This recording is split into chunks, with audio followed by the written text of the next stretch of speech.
여러분 안녕하십니까? 여수 MBC 뉴스데스크입니다. 여수 경도 해양관광단지 개발 사업이 논란 끝에 지역사회와 극적으로 합의점을 찾고 지난해부터 공사에 들어갔는데요. 한 고비를 넘기고 나니 이젠 경기 침체가 걸림돌이 돼 좀처럼 사업이 속도를 내지 못하고 있습니다. 김주희 기자가 취재했습니다.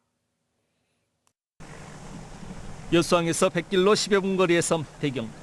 이 섬 일원 2.15제곱킬로미터 면적에 오는 2029년 완공 계획으로 민간 자본 1조 5천억 원이 투자되는 복합 해양 리조트 개발 사업이 진행되고 있습니다. 이 민자 사업은 지난 2021년 지역사회의 격렬한 반대 속에 적절한 우여곡절을 겪었습니다.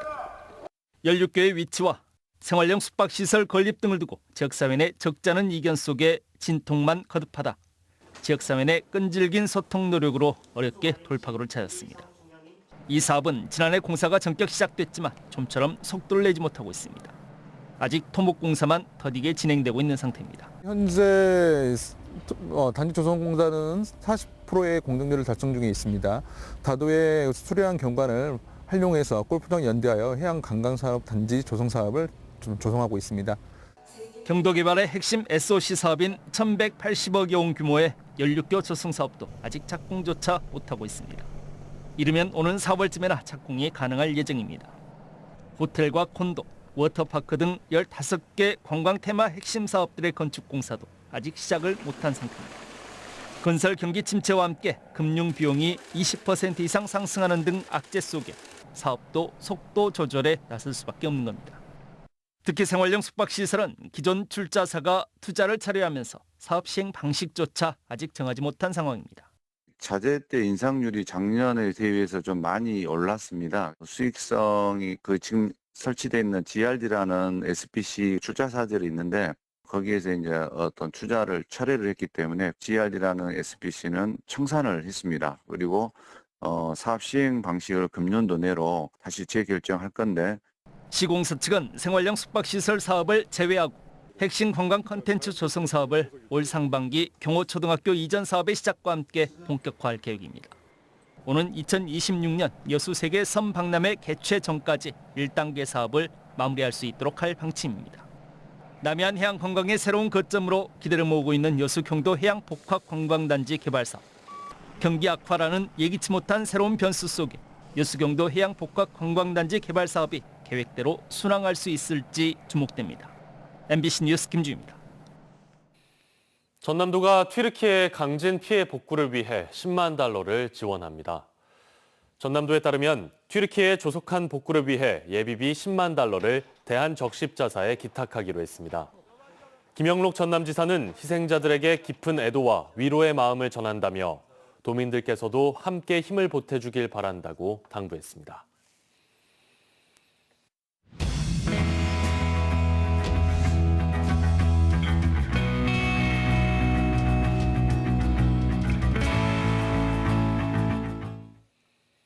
교육과정 개편 등으로 구성원 간 갈등이 끊이지 않는 한국창의예술고등학교 문제 여러 차례 전해드렸었는데요. 이번에는 학교 첫 졸업생과 재학생까지 나서 학교가 일방적인 개편을 중단해야 한다고 목소리를 냈습니다. 유민호 기자입니다. 한국창의예술고등학교 1기 졸업생이 한자리에 모였습니다.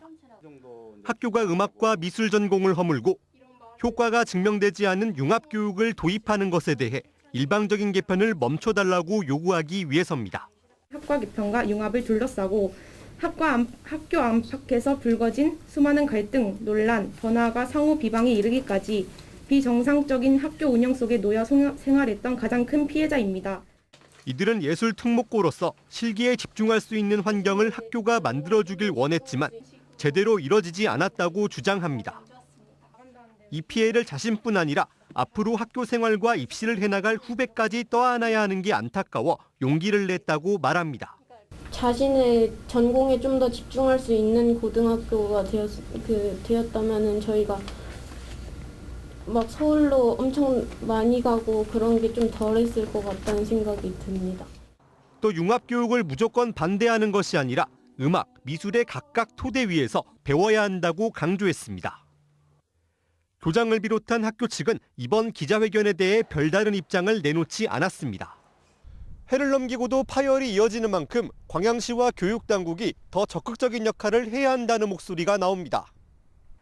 광양시가 1년에 10억 원씩 10년간 예산을 지원하기 때문에 전반적인 실태 점검과 중재가 이루어져야 한다는 겁니다. 의회에서는 공립학교로서의 어떤 위상과 또 발전 방향에 대해서 적극적으로 검토하고 면밀히 살펴볼 계획으로 갖고 있습니다. 광양시는 학교 운영에는 간섭할 수 없지만 지원 예산이 계획대로 잘 쓰였는지 등을 들여다보겠다고 밝혔습니다. MBC 뉴스 유민호입니다. 다음 달 열리는 매화축제를 앞두고 광양시가 교통대책 마련에 고심하고 있습니다. 광양시는 매화축제의 가장 큰 현안인 교통 문제를 해결하기 위해 유료 주차장 운영과 요금 징수 방안, 교통 상황 유튜브 생중계 등 다양한 의견을 검토했으며 이를 토대로 종합 대책을 마련할 예정입니다. 4년 만에 열리는 광양 매화축제는 다음 달 10일부터 열흘 동안 다안면 섬진마을 일원에서 열립니다. 고흥읍내 병목 현상을 막기 위한 확포장 공사가 시행돼 주민들의 교통 불편이 해소될 전망입니다. 고흥구는 고흥읍 홍교에서 차이나타운 구간에 대한 도시계획도로 확포장 공사가 오는 28일 완공을 목표로 마무리 단계이며 고흥읍 소재 질원의 도로 병목 현상이 크게 개선될 것으로 기대된다고 밝혔습니다. 고흥구는 읍내 교통 정체 해소를 위해 26억 원의 사업비를 들여 기존 1차선을 2차선으로 확장하고 있으며 현재 90%의 공정률을 보이고 있습니다. 지방 소멸의 대응 방안 중 하나인 고향사랑 기부제가 시행 한 달여를 맞았습니다. 기부 참여가 활발해지고 있는 가운데 한 지자체에 대한 관심과 애정을 표현하는 수단으로 그 의미가 넓어지고 있습니다.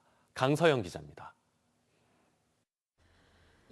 부산에서 나고 자란 86살 변중진 씨.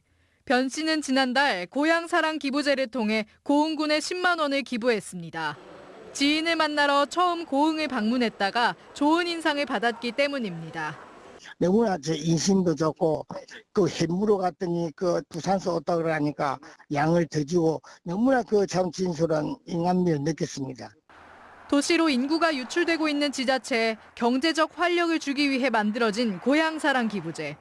자신이 실제 거주하는 곳만 아니면 어느 자치단체에든 기부할 수 있다 보니 한 지방도시에 대한 관심과 애정을 표현하는 수단으로 그 의미가 확대되고 있습니다.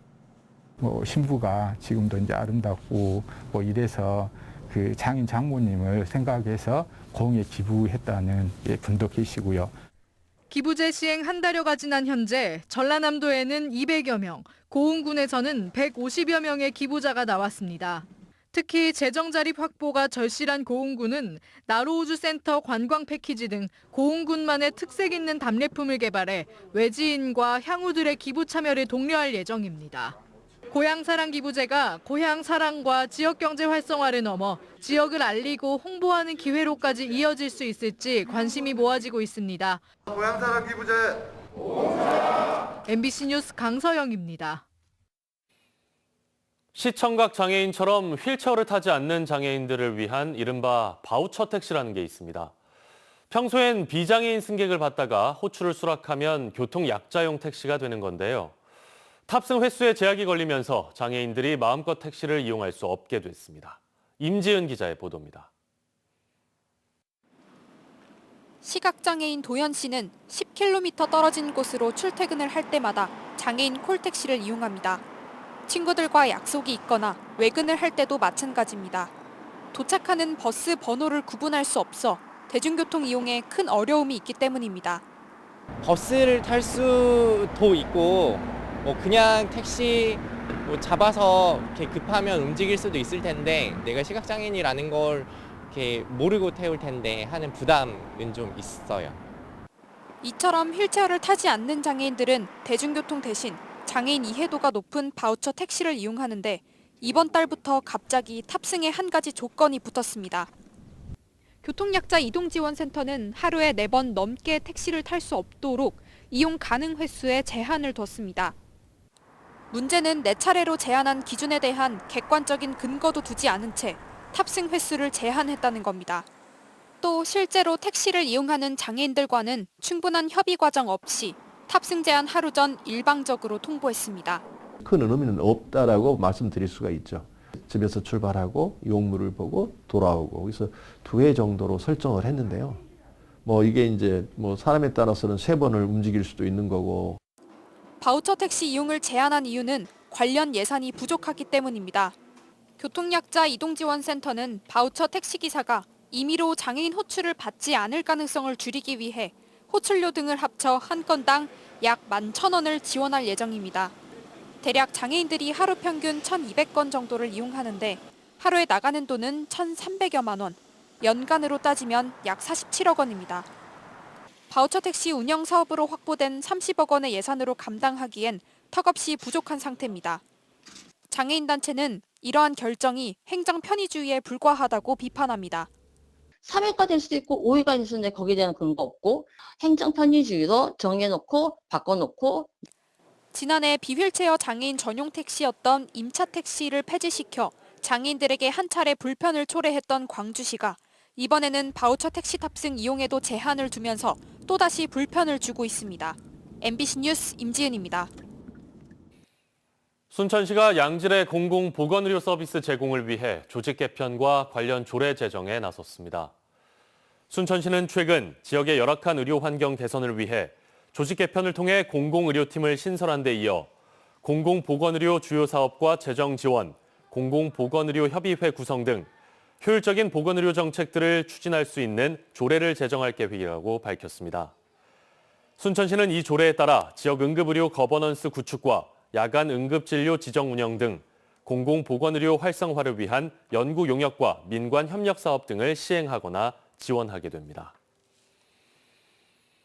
여수 MBC는 오늘 지난해 12월부터 2달여간 접수한 총 4,200여 건, 3억 9,800여만 원의 희망 나눔 캠페인 성금을 전남 사회복지공동모금회에 전달했습니다. 모금회는 지역민들이 모아준 성금을 저소득 세대를 위한 다양한 복지 사업에 잘 활용하겠다고 밝혔습니다. 한편 전라남도는 이번 희망 2023 나눔 캠페인을 통해 모두 104억 2천여만 원을 모금해 당초 목표액 99억 원을 넘겼습니다.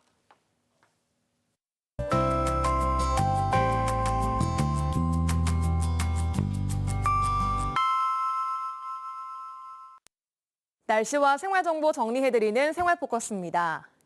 전라남도 해외 유학생 지원사업 대상자를 오는 3월 31일까지 모집합니다.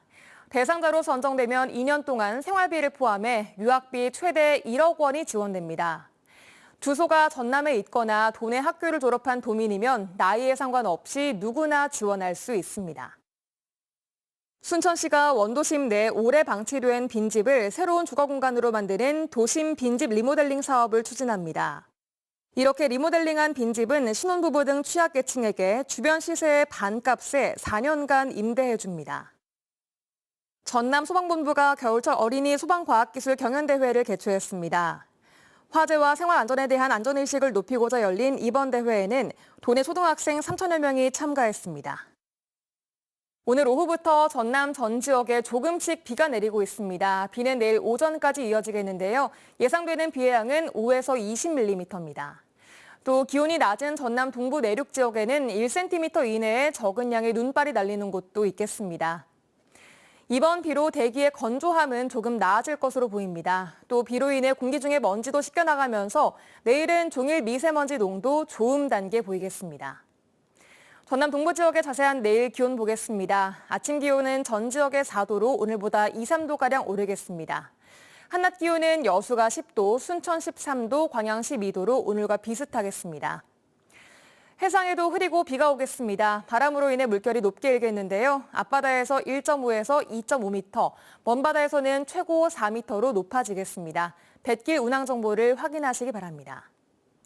내일 여수 만조 시간은 오전 11시 50분, 간조 시간은 오후 5시 48분입니다. 지금까지 생활포커스 송유라였습니다.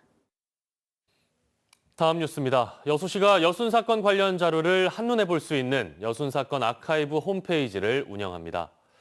아카이브는 여순사건 미디어 자료와 역사 유적지 소개, 추모 공간 등 5개 메뉴로 구성됐으며 특별법 시행 이후 후속 지원 사업과 주요 동향에 관한 정보도 제공합니다. 여순사건 아카이브는 여순사건 특별법 시행의 후속 조치 사업으로 2021년 10월 임시로 운영되다가 이번에 독립된 홈페이지로 구축됐습니다. 불법 사전 선거운동을 한 전직 전남도 의원이 1심에서 벌금형을 선고받았습니다. 광주지법 순천지원은 오늘 지난해 6일 지방선거에서 광양시장 후보로 출마해 공식 선거운동 기간 전 지지를 호소하는 문자 메시지를 보낸 혐의로 재판에 넘겨진 전직 전남도 의원에게 벌금 300만 원을 선고했습니다.